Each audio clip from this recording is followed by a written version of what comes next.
Everyone, welcome to biophilic Bhavanapuri. So friends, आज हम discuss करेंगे 12th स्टैंडर्ड का chapter number 12, that is biotechnology and its applications. So friends, in the previous chapter we have already discussed what biotechnology is. तो जो biotechnology है वो है क्या? आपने प्रीवियस चैप्टर अगर पढ़ा होगा तो जरूर आप उसके डिफाइन मुझे बता सकते हैं। आप ये बताएंगे कि जब भी नेचुरल साइंस को, ऑर्गेनिजम्स को एंड मॉलिक्यूलर एनालॉग्स को, यानी कि डीएनए, आरएनए जो जेनेटिक मटेरियल है, जब भी उनको इंटीग्रेट कर दिया जाता है अपने डिजायरेबल प्रोडक्ट्स को ऑब्टेन करने के लिए, तो इसी फील्ड ऑफ साइंस को, इसी ब्रांच ऑफ साइंस को हम बायोटेक्नोलॉजी कहते हैं। मैं फिर से आपको रिवाइज करवा रही हूँ। EFB के हिसाब से, यूरोपियन फेडरेशन ऑफ बायोटेक्नोलॉजी के हिसाब से हमने क्या पढ़ा था? That biotechnology is the integration of natural science and organisms, cells, parts thereof, and molecular analog।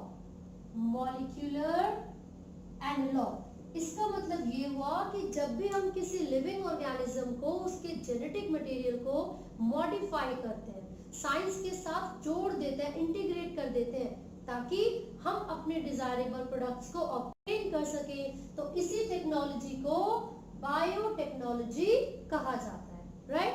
लेकिन मैं आपको इस चैप्टर में ये समझाऊंगी कि इस टेक्निक का इस्तेमाल हम किस किस चीज के लिए कर सकते हैं, कहाँ कहाँ इनकी एप्लीकेशंस को यूज किया जाता है, वो कौन सी चीजें हैं जो कि बायोटेक्नोलॉजी की एप्लीकेशंस में इंक्लूड की गई हैं। तो जैसे कि मैंने बोला, हम हमेशा इस टेक्निक को यूज कर रहे हैं ताकि हम अपने डिजायरेबल प्रोडक्ट्स को ऑब्टेन कर सकें, राइट?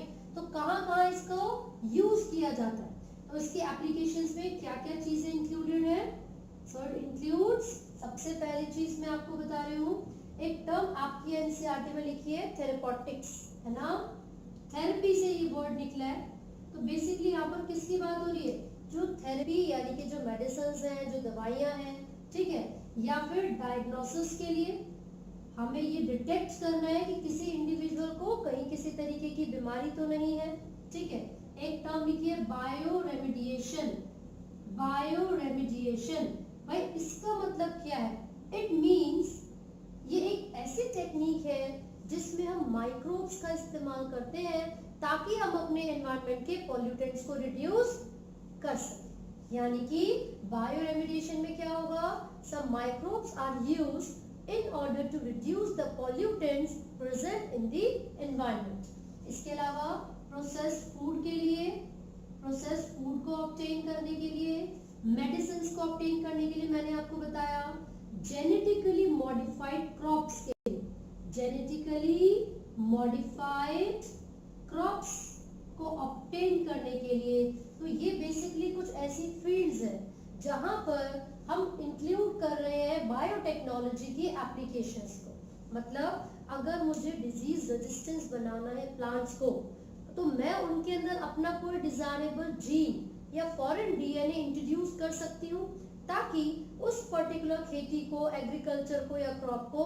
पेस्ट या इंसेक्ट से बचाया जा सके। तो उसको हमने क्या बोला? Genetically modified crops, right? मैं अगर अपने एनवायरनमेंट से पॉल्यूशन को कम करना चाहती हूँ माइक्रोब्स का यूज करके, तो वो बायोरेमिडिएशन होगा। अगर मैं प्रोसेस्ड फूड बनाना चाहती हूँ, राइट? आपने पढ़ा होगा बायोरिएक्टर्स में लार्ज वेसल्स होते हैं, वो क्या करते हैं? उसमें हम अपने डिजायरेबल प्रोडक्ट्स को ऑब्टेन करते हैं, है ना? मेडिसिन्स में इसको यूज किया जा सकता है, डायग्नोसिस में इसको यूज किया जा सकता है, ठीक है। अब हम पढ़ेंगे what are the 3 critical research areas. Critical research areas of biotechnology. हमें कहाँ कहाँ किन किन चीजों को ध्यान में रखना है अगर हम बायोटेक्नोलॉजी का यूज कर रहे हैं। तो सबसे पहली चीज हमें जो ध्यान में रखनी है वो क्या होगा? आप किस माइक्रो ऑर्गेनिज्म को ग्रो करवाना चाहते हो अपने डिजायरेबल प्रोडक्ट को ऑब्टेन करवाने के लिए। तो सबसे पहले आपको प्रॉपर एम्बियंस यानी कि एनवायरनमेंट देना है। उस पर्टिकुलर माइक्रोब की या फिर एंजाइम की ग्रोथ के लिए जिससे आप अपने प्रोडक्ट्स को ऑब्टेन करवाना चाहते हैं। ठीक है, तो सबसे पहला क्या हो सकता है, प्रॉपर फैसिलिटी अवेलेबल करवाना for the growth of microbe या फिर एंजाइम। ये आप कैसे मेंटेन करेंगे, आप ऑप्टिमम कंडीशंस को कैसे मेंटेन कर सकते हैं।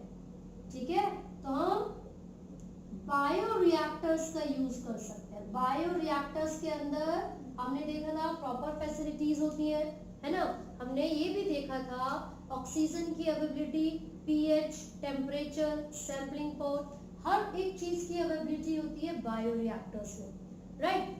तो सबसे पहली चीज माइक्रोब या एंजाइम की ग्रोथ करवाने के लिए प्रॉपर सुटेबल एनवायरनमेंट, दूसरा उनके लिए ऑप्टिमम कंडीशंस को मेंटेन करना ताकि वो हमारे डिजायरेबल प्रोडक्ट्स को प्रोड्यूस कर सके।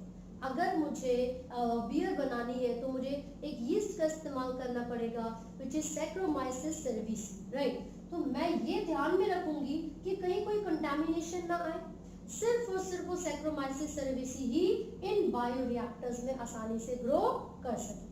और जब हमारा डिजायरेबल प्रोडक्ट बन जाएगा उसके बाद हम प्रोसेसिंग करेंगे यानी कि उसको प्योरीफाई करेंगे। ठीक है, तो जो भी प्रोटीन या फिर जो भी हमें सब्सटेंस मिला है, प्योरीफाई दी प्रोटीन्स या whatever product you have got, या जो भी प्रोडक्ट्स हमें मिले। ठीक है, तो हम क्या करेंगे, उसको प्योरीफाई करेंगे। You must have read in downstream processing, right. जो लास्ट टॉपिक था चैप्टर नंबर 11 का, उसमें हम क्या करते हैं, purification and separation of the product that we obtained. तो हमने क्या क्या पढ़ लिया, बायोटेक्नोलॉजी क्या है, कहाँ कहाँ हम उसका यूज कर सकते हैं, किन किन चीजों को हमें ध्यान में रखना होगा, what are the 3 critical research areas for the use of biotechnology, right. अब एक और चीज मैं आपको समझा देती हूँ कि जो एप्लीकेशंस है वो किस किस फील्ड में यूज हो सकती हैं। सबसे पहली चीज एग्रीकल्चर यानी कि खेती में, एग्रीकल्चर यानी कि खेती में, मैं इसको रब कर रही हूँ, आप लोग कॉपी कर सकते हैं, है ना। तो मैंने अभी बताया भाई, जो ये बायोटेक्नोलॉजी है अगर हम उसको यूज करना चाहते हैं तो कहाँ कहाँ यूज कर सकते हैं। सबसे पहली चीज अभी अभी हमने पढ़ा था एग्रीकल्चर, क्रॉप्स ग्रो करवाने के लिए, है ना। तो सबसे पहला हम लिखते हैं एप्लीकेशंस में the biotechnology could be used in the agriculture. ठीक है, सेकंड और कहाँ यूज हो सकते हैं, मेडिसिन बनाने में, दवाइयां बनाने में। सेकंड हमने यहाँ पर लिख लिया मेडिसिन की फॉर्मेशन में। थर्ड जीन थेरेपी, थर्ड क्या है बच्चे, जीन थेरेपी, यानी कि किसी भी ऑर्गेनिज्म में अगर किसी तरीके का कोई जेनेटिक डिसऑर्डर है, कोई जेनेटिक डिफेक्ट है, तो कैसे हम उस डिफेक्ट को ठीक कर सकते हैं, कैसे हम उस पर्टिकुलर ऑर्गेनिज्म में वो जो पर्टिकुलर बीमारी है उसको ठीक करेंगे, उसके लिए कौन सी टेक्निक यूज होती है, gene therapy. And the fourth one is diagnosis. हम क्या कर सकते हैं, क्योंकि बायोटेक्नोलॉजी में बहुत सारी अलग अलग टेक्निक्स को इंक्लूड किया गया है, जिसमें से एक आपने ऑलरेडी सुनी होगी पीसीआर यानी कि पॉलीमरेज चेन रिएक्शन, दूसरी होती है भाई एलिजा, दूसरी क्या होती है, एलिजा। तो बेसिकली ये दोनों ही रिस्पॉन्सिबल है अर्ली डिटेक्शन के लिए, किसी भी पर्टिकुलर डिसऑर्डर को जल्दी डिटेक्ट करने में ये दोनों हेल्प करेंगी, right. And the fifth application of biotechnology could be seen by the formation of transgenic animals। तो फिफ्थ यहाँ पर हमने क्या लिख लिया, ट्रांसजेनिक एनिमल्स, ट्रांसजेनिक एनिमल्स। तो ये पांचों फील्ड है जहां पर हम बायोटेक्नोलॉजी की एप्लीकेशंस को ऑब्जर्व कर सकते हैं, और इन्हीं पांचों फील्ड्स के बेसिस पर मैं 5 इंडिविजुअल वीडियोस बनाऊंगी ताकि एक एक टॉपिक आपको क्लियरली समझ में आ जाए। बहुत अच्छे तरीके से आपको इंडिविजुअल टॉपिक को स्टडी करना है, तो इंडिविजुअल वीडियोस में मैं पूरी कोशिश करूंगी कि ये अच्छे तरीके से आपको समझ आ जाए, राइट।